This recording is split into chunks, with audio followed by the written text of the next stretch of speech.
Pane nhau dzinobudiswa panapa tiona vakomana vachipreza aiwa Valerio Sibanda aiwa anova ZDF Zimbabwe Defense Forces Commander vanenge vachipreza vakomana vekozwa vachiti aiwa ndiye murume anoita kuti munyika yeZimbabwe aiwa muve nepeace munyika yeZimbabwe. Kana pakada kuitika zvinhu zvisina musoro ndiye anomisa vakomana vachiti aiwa zvamakuita izvi hazvifavhi macitizens. Sambena mashoko ambuda nyogwa pana munoti subscribe like turn on the bell icon. Payendo ye the children of Zimbabwe War Veterans Association kozva vanoposta mukomana unzi Valerio Sibanda vonyora chiti let's all pray for this man ZDF Commander PV Sibanda aka Comrade Ananias Gwenzi. He is the reason why Zimbabwe has peace today. His intellectual capacity and ability to unite is beyond ordinary human capabilities.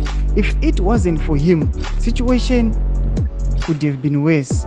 Long life general. Vanouya panapa tichiona kuti nyika iri kucommemorata aiwa defense forces pamwe chete neheroes. Vanouya vachiti aiwa yese tingano commemorata vamwe kana vatinoona vana Sean Mnangagwa vari ikoko, but anoyatira masvika kuti vakomana musakafana munanzi Valerio Sibanda noda kuti munoona peace iri munyika yeZimbabwe kana kuti a balance iripo pakati pemacitizens nethe military nemamwe departments. Anoyatira masvika kuti ari kuunitiwa nemukomana uyo vari kuti aiwa his intellectual capacity and ability to unite aiwa is beyond ordinary human capabilities.